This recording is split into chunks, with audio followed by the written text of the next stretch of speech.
விறுவிறுப்பான அரசியல் நிகழ்வுகள் குறித்த ஆய்வுகள், நியாயங்களின் நிறம் மாறாத கூர்மையான விமர்சனங்கள், தீமைகளை சுட்டெரிக்கவும் நல்ல அரசியலை வளர்த்தெடுக்கவும் அறிவார்ந்த விவாதங்கள், இளைய தலைமுறையிடம் விழிப்புணர்வை ஊட்டும் விரிவான வரலாற்று விளக்கங்கள், கலை, இலக்கியம், ஆன்மீகம், பண்பாடுகளை படம் பிடித்து காட்டும் கருத்தோவியங்கள் வாரந்தோறும் உங்கள் தமிழருவி தர்பாரில் அணிவகுக்கும். தமிழருவி தர்பார் நேயர்களுக்கு வணக்கம்.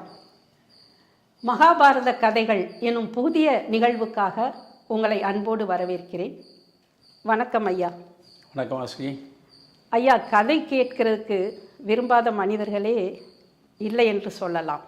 அதுவும் நாம படித்து ஒரு கதையை தெரிந்து கொள்வதை விட நன்கு கற்றறிந்தவர்கள் மூலமாக அதை கேட்கும் பொழுது இன்னும் சுவாரஸ்யமாகத்தான் இருக்கும்.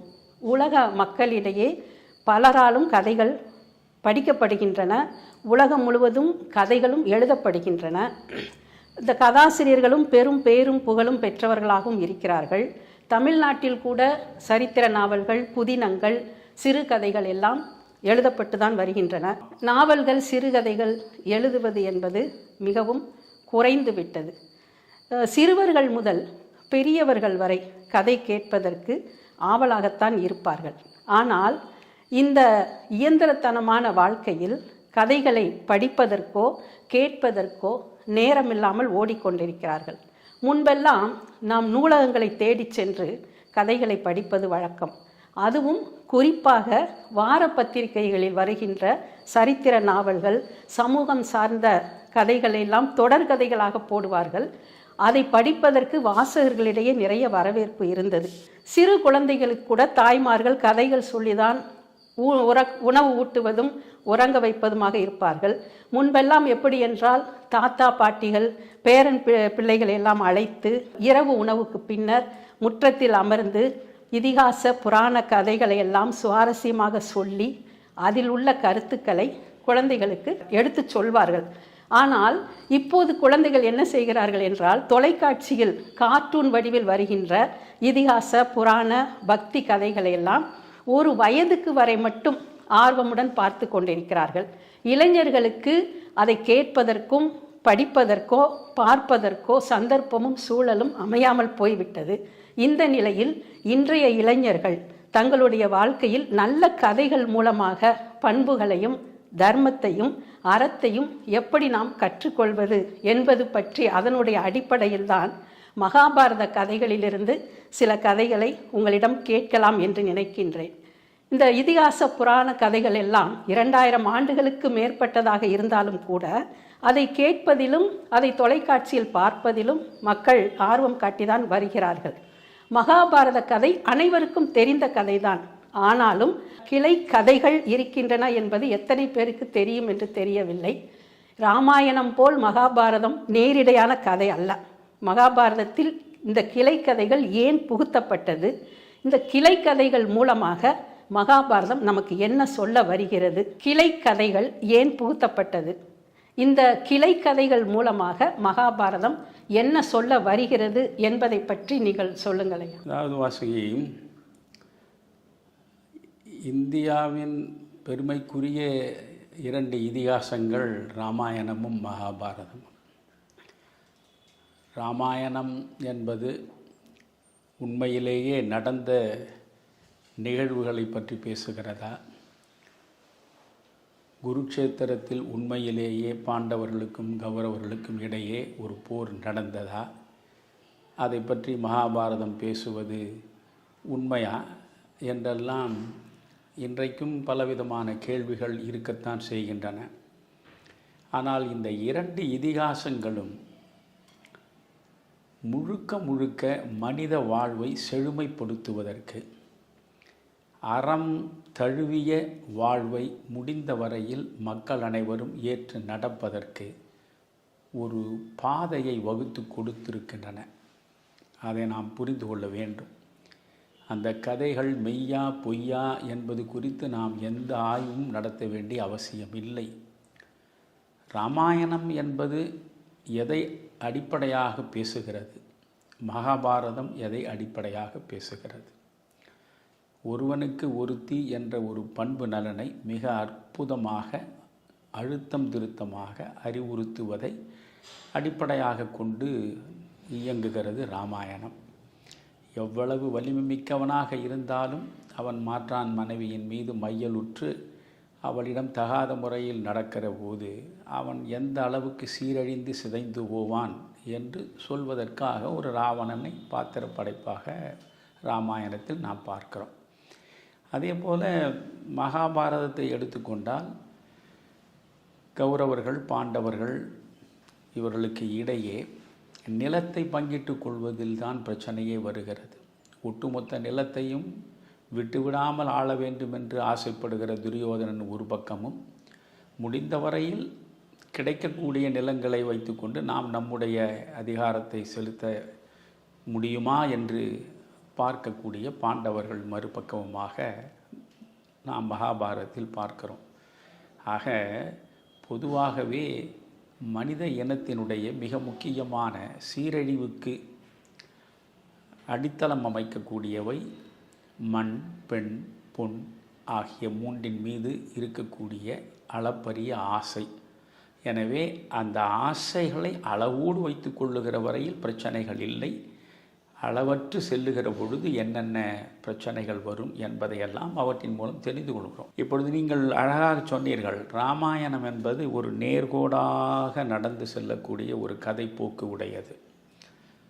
ராமனுடைய பிறப்பு தொட்டு கடைசியில் பட்டாபிஷேகம் நடக்கின்ற வரையில் ஒரு நேர்கோடாக செல்கிறது. வால்மீகி ராமாயணத்தில் நீங்கள் பார்த்தால் அதில் பட்டாபிஷேகத்தோடு கதை முடிவதில்லை. அதற்கு பிறகும் கதை விரிந்து நடை போடுகிறது.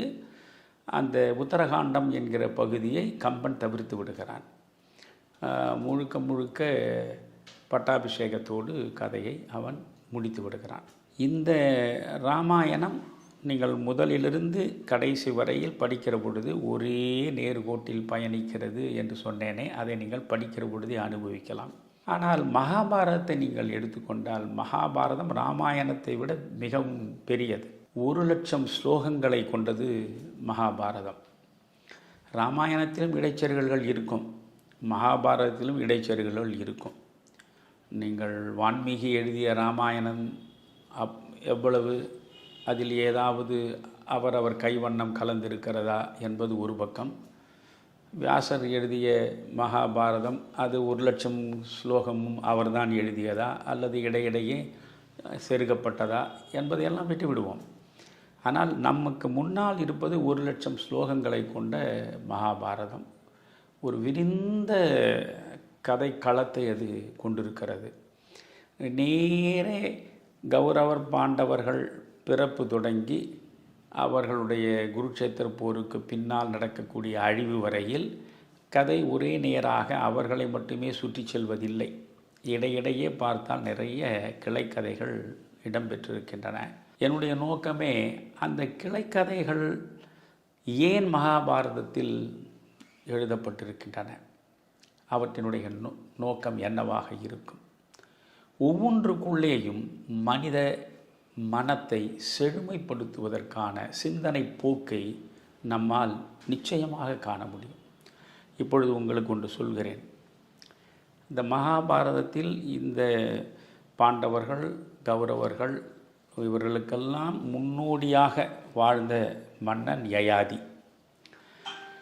யயாதி என்கிற மன்னன், அவனை பற்றிய ஒரு கதை மகாபாரதத்தில் செல்கிறது. அதற்கு முன்பு நீங்கள் பார்த்தால் தேவயானி, சர்மிஷ்டை என்கிற 2 பாத்திரங்களை கொண்டு இன்னொரு கதை தொடங்குகிறது. அதாவது நாம் அங்கிருந்தே செல்லுவோம். இப்பொழுது நான் நம்முடைய நேயர்களுக்கு ஒரு அற்புதமான கதையை சொல்லப் போகிறேன். அதாவது தேவர்களுக்கு குருவாக இருந்தவர் பிரகஸ்பதி. இந்த அசுரர்களுக்கு குருவாக இருந்தவர் சுக்கிராச்சாரியார். எப்பொழுதுமே தேவர்களுக்கும் அசுரர்களுக்கும் இடையே போர் நடந்து கொண்டே இருக்கும். போரில் தேவர்கள் பக்கம் அழிவு ஏற்பட்டு அவர்கள் சிதைந்தால் மறுபடியும் எழுந்து நிற்பதற்கு வாய்ப்பில்லை. ஆனால் இந்த அசுரர்கள் பக்கம் அழிவே கிடையாது. எத்தனை பேர் போரில் இறந்துபட்டாலும் உடனே அவர்கள் எழுந்து மறுபடியும் போருக்கு வருவதை தேவர்கள் பார்க்கிறார்கள். இதற்கு என்ன காரணம் என்று யோசிக்கிற பொழுது அவர்களுடைய குருவாக இருக்கின்ற அந்த சுக்கிராச்சாரியார் சஞ்சீவினி என்கிற ஒரு மந்திரத்தை அவர் பயன்படுத்துகிறார். அந்த சஞ்சீவினி மந்திரத்தை சொல்லுகிற பொழுது செத்து கிடப்பவர்கள் மறுபடியும் உயிர் பெற்று எழுந்து நிற்கிறார்கள். எனவே இந்த சஞ்சீவினி மந்திரத்தை வைத்திருக்கிற வரையில் அரக்கர் குலத்தை நாம் அழிக்கவே முடியாது. அந்த மந்திரத்தை நாமும் அறிந்து கொள்ள வேண்டும் என்று தேவேந்திரன் நினைக்கிறான். அப்பொழுது பிரகஸ்பதியினுடைய மகன், அவனுடைய பெயர் கசன். நீங்கள் கச்ச தேவயானி என்று கூட திரைப்படம் வந்திருக்கிறது. பொழுது கசன் தேவயானி, அதுதான் கச்ச தேவயானி. பிரகஸ்பதியுடைய மகன் கசன். இந்த கசனை இந்திரன் வந்து பார்க்கிறான். எனக்கு நீ ஒரு உதவி செய்ய வேண்டும். என்ன செய்ய வேண்டும்? நீ எப்படியாவது முயன்று சுக்கிராச்சாரியாரிடம் சீடனாக சேர்ந்து விட வேண்டும். சுக்கிராச்சாரியாரிடம் நீ பல்வேறு வித்தைகளை தெரிந்து கொள்ளுகிறார் போல் நீ பாவனை செய்து எப்படியாவது அந்த சஞ்சீவினி மந்திரத்தை அறிந்து கொண்டு நீ வர வேண்டும். அந்த சஞ்சீவினி மந்திரத்தை நீ அறிந்து கொண்டு வந்துவிட்டால் நமக்கு அழிவே கிடையாது. இந்த அசுரர்களை நாம் எளிதாக வென்றுவிட முடியும். இந்த உதவியை எங்களுக்காக நீ செய்ய வேண்டும் என்று தேவேந்திரன் கேட்கிறான். உடனே பிரகஸ்பதியினுடைய மகன் கசன் அவன் சொன்னபடியே சுக்கிராச்சாரியாரை போய் அணுகுகிறான். சுக்கிராச்சாரியாரும் தனக்கு இணையாக இருக்கக்கூடிய ஆச்சாரியன் பிரகஸ்பதி தேவர்களுக்காக, அவனுடைய மகனே நம்மிடம் பாடம் கற்பதற்காக வந்திருக்கிறான் என்கிற பொழுது பெருமிதத்தோடு அவனை சீடனாக ஏற்றுக்கொள்கிறான்.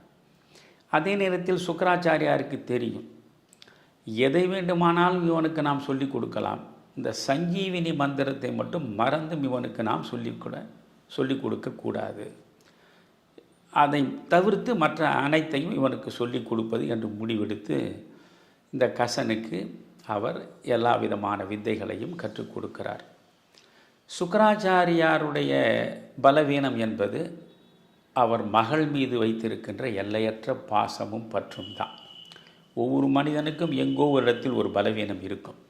ஆனால் அவருக்கான பலவீனம், அவர் ஐம்புலன்களையும் வென்று ஒரு பெரிய ஆச்சாரியராக திகழ்ந்தாலும் கூட அவருக்கு தான் பெற்ற மகளாக இருக்கின்ற தேவயானையின் மீது மிகுந்த பாசமும் பற்றும் உண்டு. அந்த தேவயானி கசனை பார்க்கிற பொழுதே காதல் வயப்படுகிறாள். இவனை நாம் எப்படியாவது அடைந்து மணவாழ்வில் ஈடுபட வேண்டும் என்று அவள் நினைக்கிறாள். இந்த நேரத்தில் இந்த அரக்கர் குலத்தில் உள்ளவர்களுக்கெல்லாம் ஒரு மிகப்பெரிய அச்சம் வருகிறது.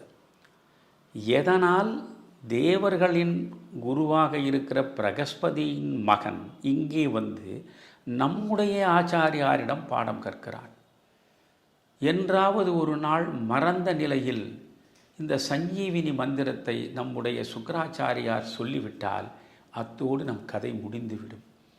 எனவே இவனை உயிர் வாழ விடக்கூடாது என்று அவர்கள் முடிவெடுக்கிறார்கள். ஒரு நாள் அவனை அவர்கள் கொன்று விடுகிறார்கள். கசன் கொல்லப்படுகிறான்.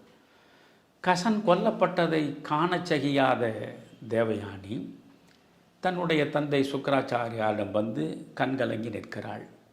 என்னம்மா என்கிற பொழுது, எனக்கு தெரியாது, எப்படியும் நீங்கள் இந்த கசனை நீங்கள் உயிர் பெற்று எழச் செய்ய வேண்டும் என்று அழுது புலம்பி வேண்டுகிறாள். சுக்கிராச்சாரியாருக்கு புரிகிறது, நம்முடைய மகளுக்கு அவன் மீது அன்பு பிறந்திருக்கிறது, அதனால்தான் இவ்வளவு தூரம் வந்து வேண்டுகிறாள். சரி, நம் மகள் கண்ணீர் விடுகிற நிலை வரக்கூடாது என்று உடனே அவனுக்கு உயிர் கொடுக்கிறார். அந்த சஞ்சீவினி மந்திரத்தை சொல்லி அவன் உயிர் பெற்று எழுந்தான். கொஞ்ச நாள் ஆனது. மறுபடியும் ஒரு சூழலில் இந்த அசுரர்கள் சூழ்ச்சி செய்து அவனை கொண்டு விடுகிறார்கள். கசனை இரண்டாவது முறை கொண்டு விடுகிறார்கள். இப்பொழுதும் பழைய கதை தான். தேவயானி சுக்கராச்சாரியனும் வந்து அழுது புரண்டு அவனை காப்பாற்றுங்கள் என்று மன்றாடுகிறாள். அவரும் இந்த முறையும் அவனை காப்பாற்றுகிறார் அந்த சஞ்சீவினி மந்திரத்தை சொல்லி. பார்த்தார்கள், இவனை வெறுமனே கொன்று சடலமாக விட்டு வைத்தால் அந்த சடலத்திற்கு நம்முடைய குரு உயிரை கொடுத்து விடுகிறார். அடுத்த முறை என்ன செய்வது என்று யோசித்து இவனை கொன்று முழுவதுமாக எரித்து சாம்பலாக்கி விடுகிறார்கள். சாம்பலாக்கியதோடு நிற்கவில்லை, இந்த சுக்கராச்சாரியாருக்கு ஒரு விருந்து கொடுக்கிறோம் என்று சொல்லி அழைக்கிறார்கள். இவரும் அழைப்பை ஏற்று விருந்துக்கு போகிறார். விருந்து முடிகிற நிலையில் மதுபானத்தில் இந்த கசனுடைய எரிக்கப்பட்ட அந்த உடம்பின் சாம்பலை நன்றாக கலந்து அவரிடம் கொடுக்கிறார். அவரும் அதை அருந்தி விடுகிறார். இப்பொழுது கசன் இவருடைய வயிற்றுக்குள்ளே போய் படிந்து விட்டான். இப்பொழுது கசனை தேடுகிறாள் தேவயானி. எங்கு பார்க்கினும் கசனை காண முடியவில்லை. உடனே மீண்டும் தந்தையிடம் வருகிறாள். இந்த அசுரர்கள் ஏதோ ஒரு சூழ்ச்சி செய்து கசனை கொன்று விட்டார்கள் நினைக்கிறேன். மறுபடியும் எப்படியாவது அவனை கண்டெடுத்து நீங்கள் மீண்டும் உயிர் வரச் செய்ய வேண்டும் புலம்புகிறாள். அப்பொழுது இவர் தன்னுடைய மந்திரத்தை பயன்படுத்தி கசன் எங்கே இருக்கிறான் என்று பார்க்கிற பொழுது இவர் வயிற்றில் இருக்கிறான் என்பதை அறிந்து கொள்கிறார். உடனே தேவயானியிடம் சொல்கிறார், மகளே, இப்பொழுது நான் சஞ்சீவினி மந்திரத்தை சொன்னால் அவன் உயிர் பெற்றான். உயிர் பெற்று என்ன செய்வான்? என் வயிற்றை கிழித்து கொண்டு வெளியே வருவான். நான் இறந்து விடுவேன். எனவே அவன் உயிர் உனக்கு முக்கியமா, என் உயிர் உனக்கு முக்கியமா என்பதை கொஞ்சம் யோசி. ஏனென்றால் இப்பொழுது அவன் என் வயிற்றில் இருக்கிறான். இந்த மந்திரத்தை நான் சொன்னால் அவன் வயிற்றை பிளந்து கொண்டு தான் வர வேண்டியிருக்கும். அந்த நேரத்தில் எனக்கு இறுதி வந்து சேரும். என்ன சொல்கிறாய்? இல்லையப்பா, எனக்கு 2 பேருமே தேவை. அதற்கு நீங்கள் என்ன செய்ய வேண்டுமோ அதை செய்யுங்கள் என்று. வேறு வழி இல்லை இப்பொழுது இவருக்கு. உடனே இவர் வயிற்றில் இருக்கிற அந்த கசனுக்கு இவர் சஞ்சீவினி மந்திரத்தை சொல்லி கொடுக்கிறார். இதுவரை யாருக்கும் நான் சொல்லிக் கொடுக்காத மந்திரத்தை என் மகள் மகிழ்ச்சியாக இருக்க வேண்டும் என்பதற்காகவே உனக்கு இப்பொழுது நான் சொல்கிறேன். இந்த மந்திரத்தை நீ உச்சரித்தவுடன் என் வயிற்றை கிழித்து கொண்டு வெளியே வந்து விடுவாய். வெளியே வந்த பிறகு அந்த மந்திரத்தை எனக்காக நீ சொன்னால் நான் உயிர் பெற்று விடுவேன். எனவே உள்ளே இருக்கிற போது உனக்கு இந்த மந்திரத்தை நான் சொல்லி உன்னை உயிர் பெறச் செய்கிறேன். நீ உள்ளிருந்து வெளியே வந்ததும் சடலமாக கிடக்கிற என்னை பார்த்து அந்த மந்திரத்தை நீ சொன்னால் நான் உயிர் பெற்று விடுவேன். ஆனால் ஒன்று, நீ என்னிலிருந்து வருகிற பொழுது நீ என் மகன் என்று சொல்கிறார். நீ என் மகனை போன்றவன் தான் என்கிறார். சரி, இவர் மந்திரத்தை சொன்னார். அவன் இவர் வயிற்றை கிழித்து கொண்டு வெளியே வந்தான். வெளியே வந்த பிறகு அந்த மந்திரத்தை அவன் சொன்னான். சுக்கராச்சாரியாரும் உயிர் பெற்று எழுந்து விட்டார். இப்பொழுது தேவயானிக்கு மிகுந்த மகிழ்ச்சி. அதற்கு பிறகு மெல்ல தேவயானி ஒரு நாள் கசனை பார்த்து, நாம் மனம் செய்து கொள்ள வேண்டும். உன்னை நான் எல்லையற்று நேசிக்கிறேன். உன்னோடு சேர்ந்து மனவாழ்வில் ஈடுபட விரும்புகிறேன் என்று அவள் மன்றாடுகிறாள். அவன் சொல்கிறான், முதலில் ஒரு குருவினுடைய மகளை மணப்பது அல்லது குருவின் மகளை காதலிப்பது என்பதே தர்மத்திற்கு எதிரானது. நீ என் குருவின் மகள், எனவே உன்னை கரம் பிடிப்பது தர்மத்திற்கு எதிரானது. இரண்டாவது, நான் இப்பொழுது சுக்கராச்சாரியருடைய வயிற்றிலிருந்து பிறந்திருக்கிறேன். எனவே நான் அவருடைய மகனாகிவிட்டேன். அதனால் நீ எனக்கு சகோதரி ஆகிவிட்டாய். சகோதரியை மணப்பது என்பதும் பண்பாட்டுக்கு முரணானது. அதனால் இந்த திருமணத்திற்கு வாய்ப்பே இல்லை என்று சொல்லிவிட்டு அவன் வந்த வேலை முடிந்து விட்டதல்லவா, இந்த மந்திரத்தை தெரிந்து கொண்டு அவன் இந்திரலோகத்திற்கு போய்விடுகிறான். இது ஒரு பகுதி.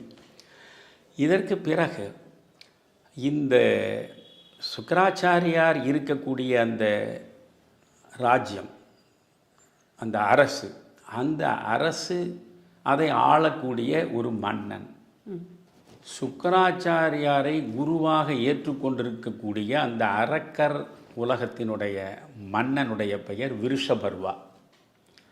அந்த விருஷபர்வாக்கு ஒரே ஒரு மகள், ஒற்றை மகள். அவள் பெயர் சர்மிஷ்டை.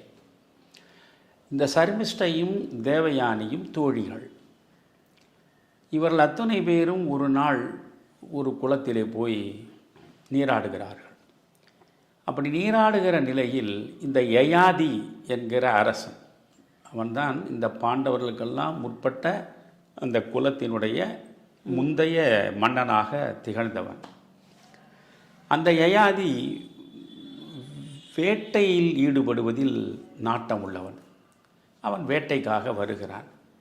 வருகிற பொழுது இந்த அரக்கியர்களில் ஒரு சிலர் தேவயானையின் கழுத்தை பிடித்து கிணற்றிலே தள்ளிவிடுகிறார்கள். அவள் உயிருக்கு போராடி கிணற்றில் தத்தளிக்கிற நிலையில் யயாதி பார்த்து விடுகிறான். உடனே வந்து அவளை கரம் பிடித்து மேலே அவளை தூக்கி உயிரை காப்பாற்றுகிறான். காப்பாற்றிய அடுத்த நிமிடமே அவன் வேட்டையாடுவதற்கு போய்விடுகிறான். அவனுக்கு இதன் மூலம் எந்த பாதிப்பும் இல்லை. ஆனால் அவனை பார்த்த அந்த கணத்திலேயே இவள் காதல் வயப்படுகிறாள் இந்த யயாதியின் மீது. பிறகு ஒரு நாள் மீண்டும் யயாதியை இவள் சந்திப்பதற்கு முன்பு இந்த விருஷபர்வாவினுடைய மகள் சர்மிஷ்டையும் இவளும் குளத்தில் நீராடி கொண்டிருக்கிறார்கள். அப்பொழுது இவர்கள் இருவருக்கும் இடையே பிரச்சனை எழுகிறது. யார் பெரியவர்? இந்த சர்மிஷ்டை சொல்கிறாள், என் தந்தை மன்னன், அவனை துதிப்பதுதான் உன் தந்தையின் வேலை. என் தந்தை வழங்குவதை பெற்றுத்தான் உன் தந்தைக்கும் உனக்கும் வாழ்க்கையே நடக்கிறது. எனவே நாங்கள் பிச்சை இடுபவர்கள், நீங்கள் பிச்சையை ஏற்பவர்கள் என்று மிக கேவலமாக சொல்லிவிடுகிறாள். உடனே அந்த புண் ஆறுமா? சுட்ட புண் உள்ளாரும் ஆறாதே, நாவினால் சுட்டவடு. அதனால் இவளால் தாங்கிக் கொள்ள முடியவில்லை. எப்பேற்பட்ட ரிஷி, ஆச்சாரியன், உயிர் கொடுக்கக்கூடிய ஆற்றல் மிக்கவன், அவனுக்கு மகளாக பிறந்தோம் நாம். கேவலம் இந்த மண்ணை ஆளக்கூடிய இந்த மன்னன் மகள் என்னை இவ்வளவு தரக்குறைவாக பேசிவிட்டாளே. அந்த கோபத்தோடு வந்தாள். சுக்கராச்சாரியாரை பார்த்தால், இனி ஒரு கணம் இந்த நகரத்தில் நாம் இருக்கக்கூடாது, வேறு எங்காவது நாம் செல்லுவோம். எந்த வகையில் உங்களை விட அந்த மன்னன் உயர்ந்தவன், அந்த மன்னனை விட எல்லா வகையிலும் உயர்ந்த பெருமைக்குரியவன் நீ அல்லவா? உன்னுடைய மகளாகிய நான் தானே அந்த சர்மிஷ்டையை விட பெருமைக்குரியவளாக இருக்க முடியும். என்னை இப்படி கேவலப்படுத்தி விட்டாள். எனவே இந்த அரசின் எல்லையை கடந்து நாம் வேற்று நாட்டிற்கு செல்வோம் என்று வற்புறுத்துகிறாள். உடனே நம்முடைய சுக்கராச்சாரியார் சொல்கிறார், நான் ஒரு ரிஷி, ஐம்புலன்களை வென்றவன், ஒரு ரிஷியாக இருக்கக்கூடியவன் எளிதில் உணர்ச்சி வசப்படக்கூடாது. இவையெல்லாம் அந்த கதைக்குள்ளே இருக்கக்கூடிய அறம் சார்ந்த கருத்துக்கள். ஒரு ரிஷி அல்லது ஒரு முனிவனாக இருப்பவன் எளிதில் உணர்ச்சி வசப்படக்கூடாது. எவனுடைய நிந்தனையையும் பொருட்படுத்தலாகாது. நிந்திப்பவன் நம்மை வருத்தினாலும் அவனுக்கு வருத்தத்தை நாம் உருவாக்கக்கூடாது. இதுதான் ஒரு ரிஷிக்கான தர்மம். மிக முக்கியமான தர்மம் எல்லா நிலைகளிலும் பொறுமையோடு இருப்பது. பொறுமையும் சகிப்புத்தன்மையும் இருந்தால்தான் அவன் ஒரு உண்மையான ஆச்சாரியனாக இருக்க முடியும். எனவே இது 2 சின்னஞ்சிறு பிள்ளைகள் உங்களுக்கு இடையே நடந்த சண்டை, இதை பெரிதாக்காதே என்றெல்லாம் அவர் சொல்லுகிறார். அவள் ஏற்பதாக இல்லை. இந்த ஊரே வேண்டாம், இந்த அரசே வேண்டாம், என் மீது உண்மையில் நீங்கள் பாசம் வைத்திருந்தால் உடனடியாக நாம் எல்லை கடந்து செல்ல வேண்டும் என்றாள். இவருக்குத்தான் அவருடைய பலவீனம் மகள் தானே. உடனே என்ன வேறு வழி தெரியவில்லை. அவர் நேரே விருஷபருவிடம் போனார், அரசனிடம். இது மாதிரி நடந்திருக்கிறது, உன்னுடைய மகள் எல்லை மீறி வார்த்தைகளை பேசி என் மகளை காயப்படுத்தி விட்டாள் மனதளவில். எனவே என் மகள் இங்கே இருக்கக்கூடாது என்று என்னை வற்புறுத்துகிறாள். என் மகளோடு நான் இந்த மண்ணை விட்டு புறப்படுகிறேன் என்றாள். இறப்பவர்களுக்கெல்லாம் உயிர் கொடுக்கக்கூடிய குருவே போய்விட்டால் என்ன ஆவது? இந்த குலமே அழிந்து விடுமே என்று பதறுகிறான் விருஷபர்வு. உடனே அவரிடம் மன்றாடுகிறான், என் மகள் செய்த தவறுக்கு நான் எந்த பிராயச்சித்தம் வேண்டுமானாலும் செய்ய தயாராக இருக்கிறேன். இந்த மண்ணை விட்டு மட்டும் நீங்கள் போகவே கூடாது என்று கெஞ்சுகிறான், கண்ணீர் விடுகிறான். அதற்கு பிறகு, இல்லை, இது என்னுடைய முடிவல்ல, என் மகளுடைய முடிவு. என் மகள் மனம் மாறினால் ஒழிய நான் இங்கே இருப்பதற்கு வாய்ப்பில்லை என்றான். நானே உங்கள் மகளிடம் பேசுகிறேன் என்று மன்னன் இந்த தேவயானியை நோக்கி வருகிறான். தேவயானியிடம் மன்றாடுகிறான், அம்மா, தயவு செய்து என் மகளை மன்னித்து விடு. இது மன்னிக்கக்கூடியதல்ல. என்னுடைய தந்தை உன்னால் துதிக்கப்படுபவன். ஆனால் உன் மகள் சொல்கிறாள், உன்னை என் தந்தை துதிப்பவன் என்றும் உன்னிடம் பிச்சை ஏற்று நாங்கள் வாழ்பவர்கள் என்றும். இதை எப்படி என்னால் பொறுக்க முடியும்? சரி அம்மா, அவள் ஒரு தவறு செய்து விட்டாள். நீங்கள் என்ன தண்டனை கொடுத்தாலும் அதை நான் அவளை ஏற்றுக்கொள்ளச் செய்கிறேன் என்று விருஷபர்வு சொல்கிறான். சரி, அவள் அரசகுமாரி, மண்ணாலும் மன்னனுக்கு மகளாக பிறந்தவள் என்கிற மமதை தானே அவளை எப்படி பேசச் செய்தது? அவள் அரசகுமாரி, நான் ஒரு சாதாரண பிராமணனுடைய மகள். பிராமணன் தான் அந்த ஆச்சாரியன் மகள். அவள் எனக்கு பணிப்பெண்ணாக இருந்து நான் இட்ட வேலையை எல்லாம் செய்ய வேண்டும். சம்மதமா என்று கேட்டாள். சம்மதம் தாயே என்று சொல்லிவிட்டு இந்த விருஷபர்வு போய் மகளை பார்த்து, மகளே, நீ இதை ஏற்றாக வேண்டும், இல்லை என்றால் நம் குலம் அழிந்துவிடும். ஒரு குலத்தை காப்பதற்காக ஒருவரை பலியிடலாம். ஒரு குலத்தை காப்பதற்காக ஒருவரை பலியிடலாம். ஒரு ஊரை காப்பதற்காக ஒரு குலத்தையே பலியிடலாம். ஒரு நாட்டை காப்பதற்காக ஒரு ஊரையே பலியிடலாம். இதுதான் தர்மம். மெய்யுணர்வை அடைய வேண்டும் என்றால் இந்த உலகத்தையே பலியிட்டு துறந்து விட்டு மேலே போய்விடலாம். அதனால் இப்பொழுது நம் குலம் தழைக்க வேண்டும் என்றால் உன்னை பலியிடுவதை தவிர வேறு வழி இல்லை தாயே. நீ அவளுக்கு பணிப்பெண்ணாகத்தான் இருக்க வேண்டும் என்றால், தந்தை சொன்ன பிறகு அவளுக்கு உண்மை புரிகிறது. சரி, நம்மால் நம்முடைய குலம் அழியக்கூடாது என்று அவள் தேவயானையினுடைய பணிப்பெண்ணாக வந்து அவள் இடுகிற அத்தனை வேலைகளையும் செய்கிறாள். இந்த நேரத்தில் தான் மறுபடியும் யயாதி வேட்டையாட வருகிற பொழுது இந்த தேவயானியை பார்க்கிறான். தேவயானி பார்த்தவுடனே அவனிடம் போய் நின்று, முதல் முறை நீ வந்தாய், என் கரம் பற்றினாய். என்னை கரம் பற்றிய முதல் மனிதனே நீதான். அதனால் என் மனதையும் நீ பற்றிவிட்டாய். உன்னோடு சேர்ந்து நான் வாழ விரும்புகிறேன், நீ என்னை மணமுடிக்க வேண்டும் என்று வற்புறுத்துகிறாள். அவன் சொல்கிறான், நான் சத்திரியன், நீ பிராமணருக்கு மகளாக இருக்கக்கூடியவள். உன் குலம் வேறு, என் குலம் வேறு. எனவே நமக்கு இடையே திருமணம் நடப்பதற்கு சாத்தியமே கிடையாது என்று எவ்வளவோ சொல்கிறான். இல்லை, காதலுக்கு முன்னால் குலமும் கிடையாது, எதுவும் கிடையாது. நாம் இருவரும் அன்பு பூண்டு ஒருவரை ஒருவர் மணந்து கொள்ளுகிற நிலையில் எந்த தடையும் தடையாகவே இருக்க முடியாது என்று அவள் பேசுகிறாள்.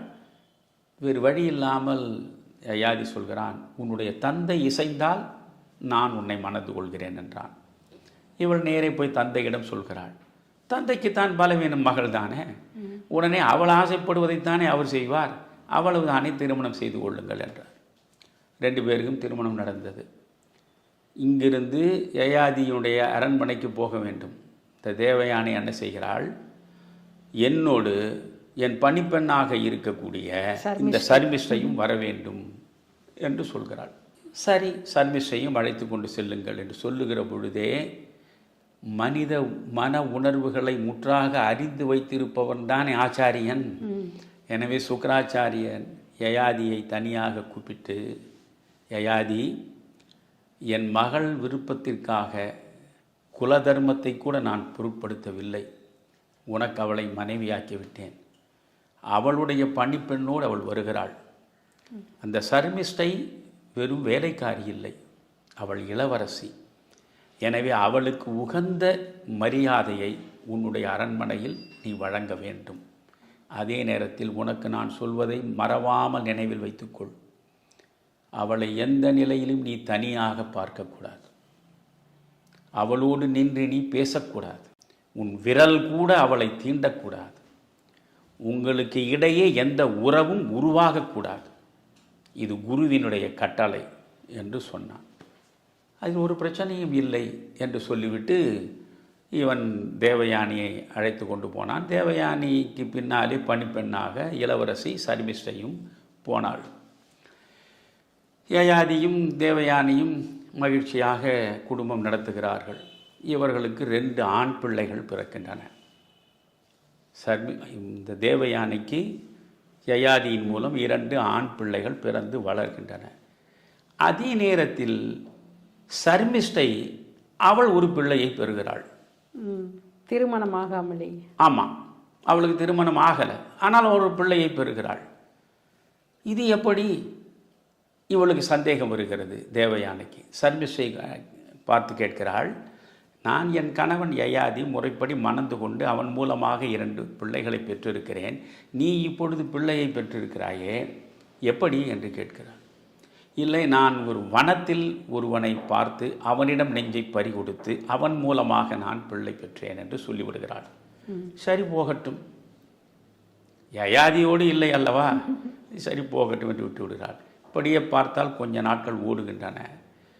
இவளுக்கு 2 பிள்ளைகள், சர்மிஷ்டைக்கு 3 பிள்ளைகள். என்ன நிகழ்ந்தது என்றால், சர்மிஷ்டை ஒரு நாள் யயாதி வருகிற பொழுது இவள் போய் வழிமறித்து நிற்கிறாள்.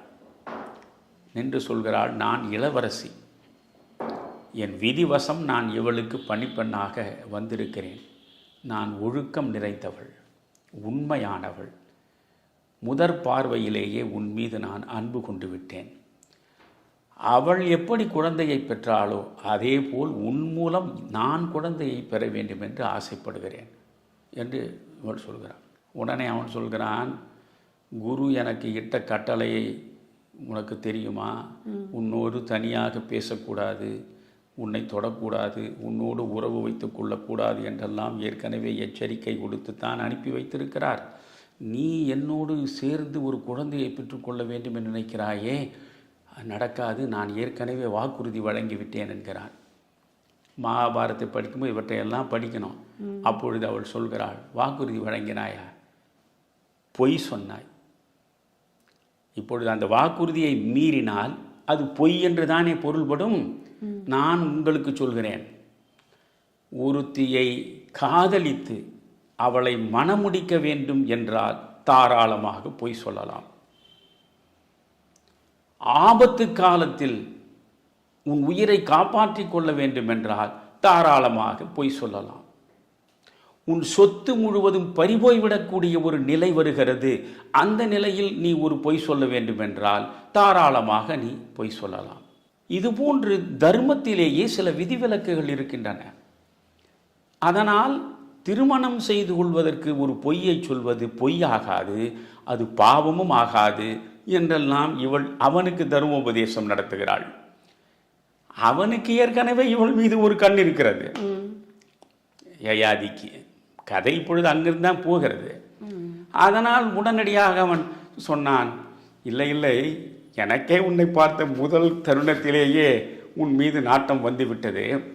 ஆனாலும் குருவினுடைய கட்டளை தடுப்பு சுவராக இருந்து எச்சரிக்கையை கொடுத்ததனால் நான் விலகி இருந்தேன் என்று சொன்னவன் அவளோடு சேர்ந்து விட்டான். அவளோடு சேர்ந்து 3 பிள்ளைகளை பெற்றுவிட்டான். கேட்டால் வனத்திலே இருக்கக்கூடிய ஒருவனை சந்தித்து அவன் மூலமாக பெற்ற பிள்ளைகள் என்று இவள் பொய் சொன்னாள். பொய் எவ்வளவு காலம் நீடிக்கும்? நேற்று ஒன்றாகவும் இன்று ஒன்றாகவும் நாளை ஒன்றாகவும் இருக்கக்கூடிய பொய் ஒரு நாளில் வெளிப்பட்டுவிடும். ஆனால் உண்மை என்றும் ஒன்றாகத்தான் இருக்கும் இல்லையா? அதில் பிரச்சனை இல்லை. இவள் சொன்ன பொய் என்பது, அதாவது இவன் யயாதியோடு சேர்ந்துதான் இந்த 3 பிள்ளைகளையும் பெற்றிருக்கிறாள் என்ற உண்மை தேவயானிக்கு தெரிந்து விடுகிறது. உடனே அரண்மனையை விட்டுவிட்டு யயாதியை துறந்து விட்டு மீண்டும் தன்னுடைய தந்தையிடம் சென்று விடுகிறாள். சுக்ராச்சாரியாரிடம் போய் இப்படி நடந்தது என்று சொல்லி புலம்புகிறாள். ஐயோ, இந்த குரு நம்மை சபித்து விடுவானே என்கிற அச்சத்தினால் அந்த தேவயானிக்கு பின்னாலேயே யயாதி ஓடுகிறான். ஒரு தவறை செய்து விட்டால் அந்த தவறுக்கான தண்டனையில் தப்ப முடியாது அல்லவா, ஓடுகிறான். இது கேட்ட உடனே சுக்ராச்சாரியாருக்கு பொறுக்க முடியவில்லை. முதலில் அவர்தான் சொன்னார், ஒரு முனிவனாக இருப்பவன் சினம் தணிந்தவனாக இருக்க வேண்டும், பொறுமை காக்க வேண்டும், எல்லாம் மற்றவர்களுக்கு சொல்லுகிற போதுதான் இதை எல்லாம், தனக்கு என்று வருகிற பொழுது இந்த ஒன்றும் நிற்பது கிடையாது. இது உலக வழக்கம். அதனால் எல்லை மீறிய கோபம் வருகிறது. இப்படி ஒரு துரோகம் இழைத்து விட்டானே என்று இவன் வந்து நின்றான்.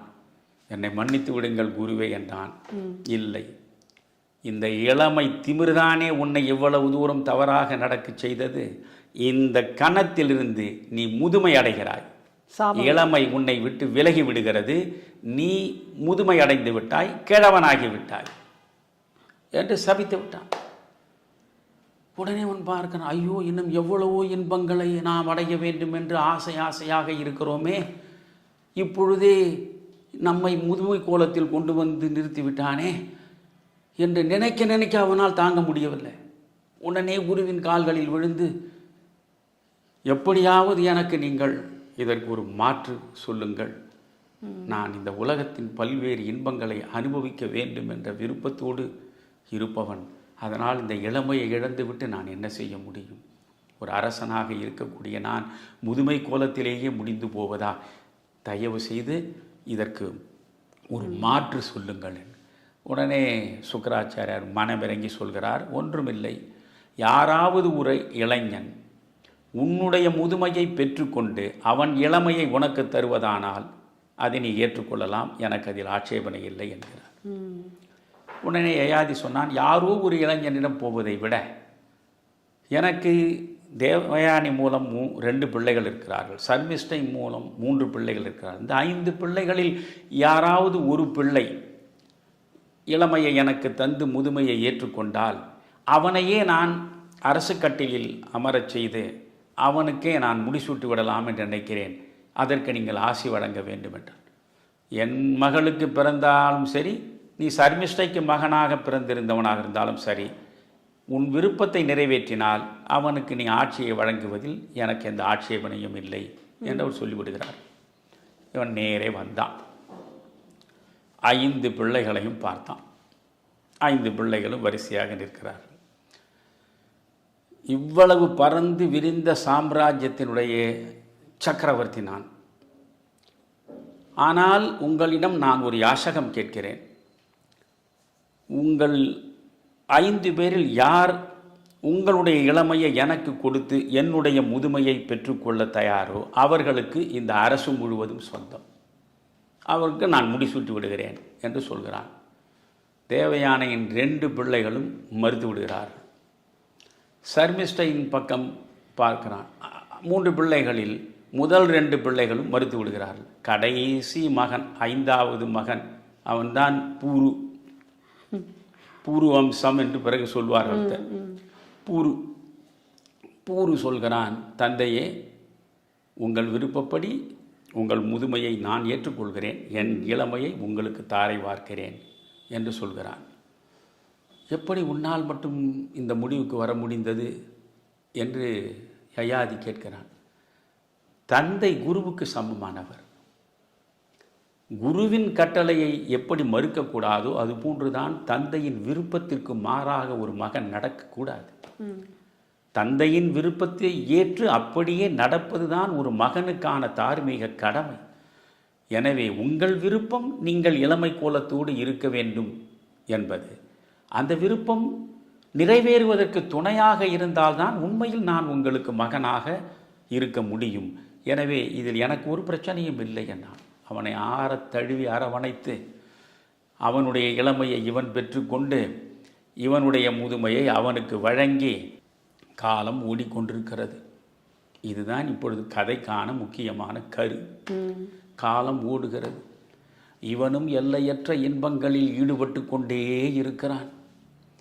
எத்தனையோ வகையாக இன்பங்களில் ஈடுபட்டு ஆசை தணியும் என்று நினைக்கிறான். ஆசை தணிந்தபாடில்லை.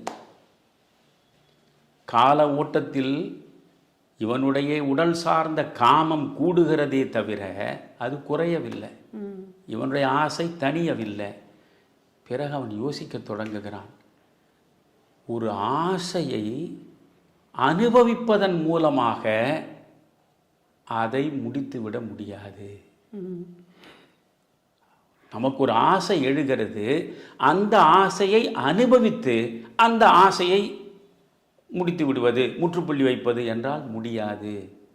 அதில் அந்த இடத்தில் மகாபாரத்தில் அழகாக சொல்கிறான், வேள்வி வளர்ப்பதற்கான நெருப்பில் நெய்யை ஊற்றுகிற பொழுது நெய்யினால் நெருப்பு மேலும் மேலும் கொழுந்து விட்டு எரியுமே தவிர ஊற்றுகிற நெய்யினால் நெருப்பு அணையப் போவதில்லை. நெய்யை ஊற்ற ஊற்ற நெருப்பு கொழுந்து விட்டு எரிவது போன்றுதான் மனித மனம் ஆசையில் ஈடுபட்டு அந்த ஆசையை தூய்க்கிற பொழுது மேலும் மேலும் தூய்க்க வேண்டும் என்கிற எண்ணம் தான் எழுமே தவிர அதிலிருந்து விடுபட வேண்டும் என்று ஒரு நாளும் அது விரும்பாது. அதுதான் மனித மனம் என்பது அவனுக்கு புரிகிறது. அப்பொழுதுதான் அவன் யோசிக்கிறான், ஆசைகளை நாம் அனுபவித்து அதிலிருந்து வெளியே வருவது என்பது முடிந்த பாடில்லை. நாம் அனுபவத்தில் பார்த்து விட்டோம். அப்படி என்றால் என்ன செய்வது? விவேகமாக வாழ்வில் நாம் சிந்திக்க வேண்டும். இது போன்ற ஆசைகள் இனி நமக்கு தேவையில்லை. இந்த சிற்றின்பத்தில் ஈடுபட்டு இருப்பதனால் பேரின்ப வாசல் ஒரு நாளும் நமக்கு திறக்காது. நம் வாழ்வில் ஒருபோதும் மெய்யுணர்வை நாம் அடையப் போவதில்லை. மெய்யுணர்வை அடையாது இந்த மண்ணுலகில் வாழ்வது வாழ்வா? எனவே இந்த வாழ்வினுடைய நோக்கமே மெய்யுணர்வை அடைவது தானே, பேரின்பத்தை பெறுவது தானே, முக்தியை அடைவது தானே.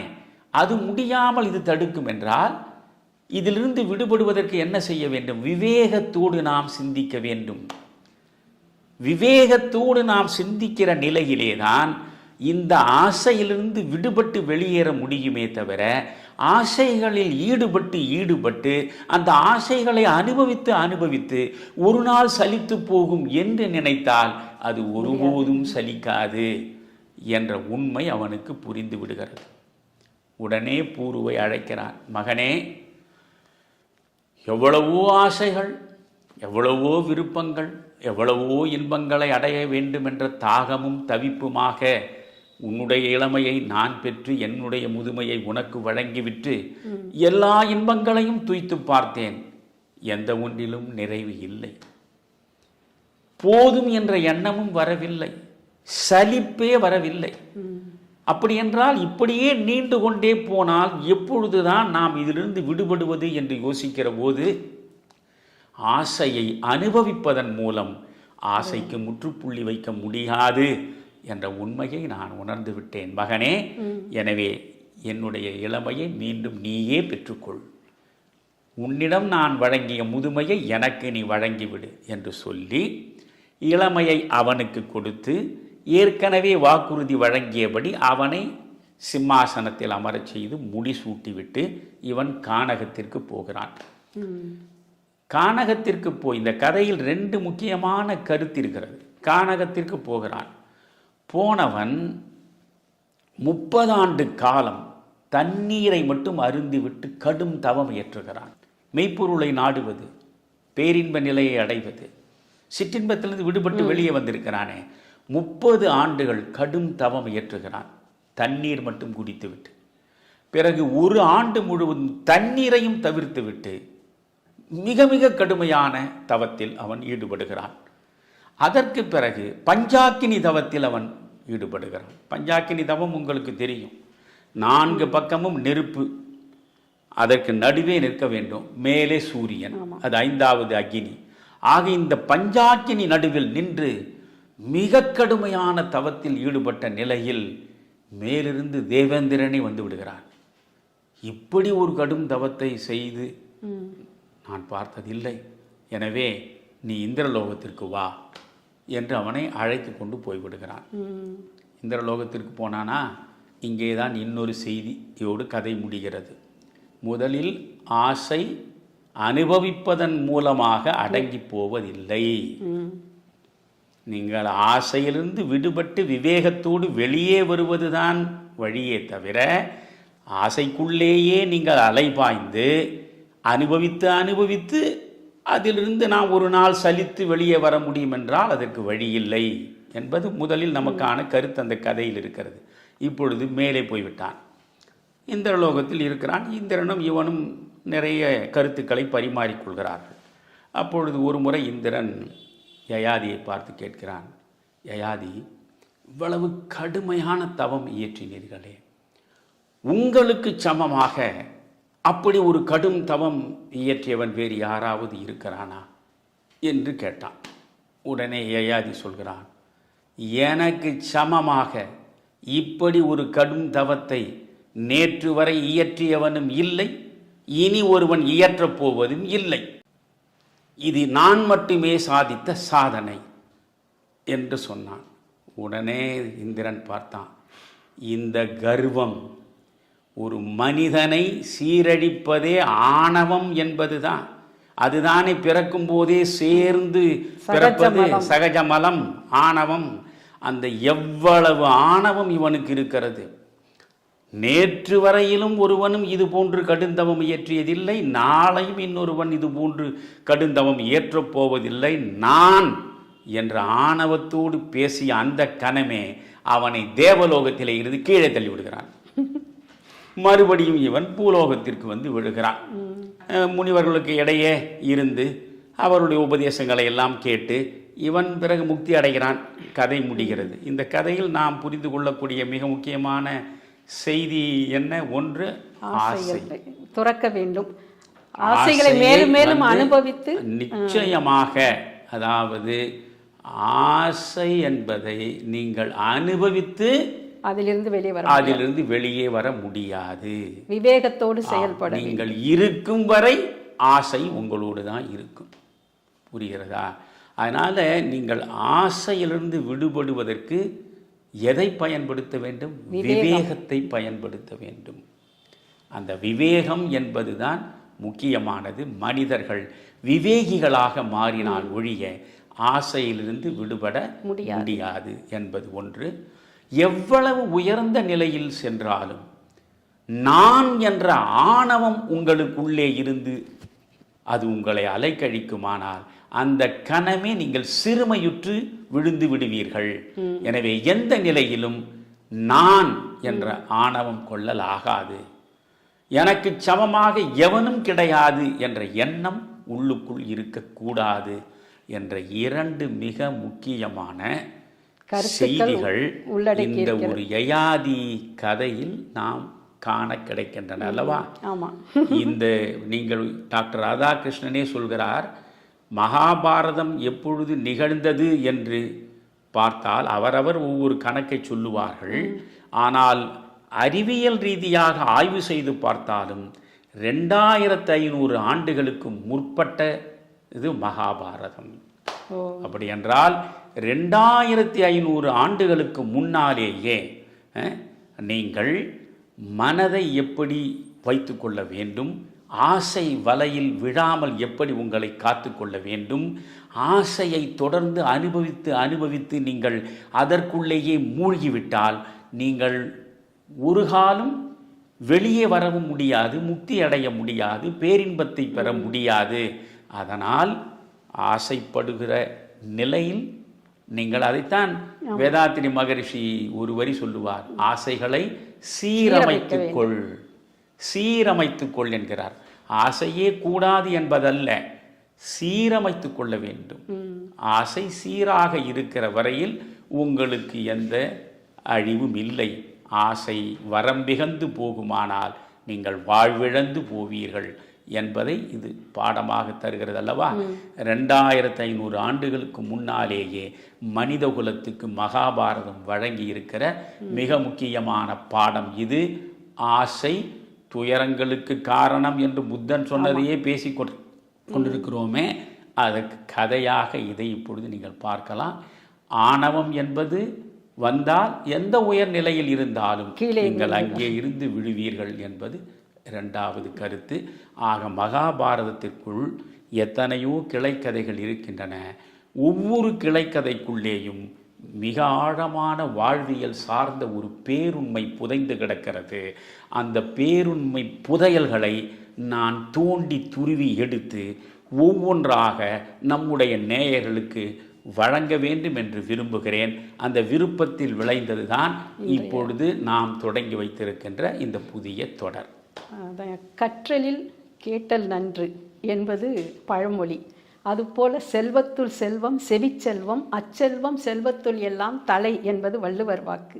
நாம சுயமாக படித்து பெறும் அறிவை காட்டிலும் நன்கு கற்றறிந்த அறிஞர்கள் அல்லது ஆசிரியர்கள் வாயிலாக செவி வழியாக கேட்கும் அறிவுதான் தலை சிறந்தது என்பார்கள். அந்த வகையில் நீங்கள் படித்த அந்த மகாபாரத கிளைக்கதையான யயாதி மன்னனின் கதையை மிக விரிவாக, தெளிவாக, அதே சமயம் வெகு சுவாரஸ்யமாக நீங்கள் எடுத்து உரைத்தீர்கள். இந்த யயாதி கதைக்குள் இவ்வளவு ஆழ்ந்த கருத்துக்கள் அடங்கியுள்ளதா என்பதை பார்க்கும்போது நமக்கு மிகவும் வியப்பாகத்தான் இருக்கின்றது. இது போன்ற பல கிளைக்கதைகள் மகாபாரதத்தில் இருக்கின்றன. உங்களுக்கு நேரம் கிடைக்கும் போதெல்லாம் இது போன்ற கதைகளை தேர்ந்தெடுத்து நீங்கள் சொன்னது போல் நேயர்களுக்கு மிகவும் விளக்கமாக சொல்லி அந்த கதைக்குள் இருக்கின்ற உட்பொருள் என்ன என்பதையும் நேயர்களுக்கு தெரிவிக்க வேண்டும்.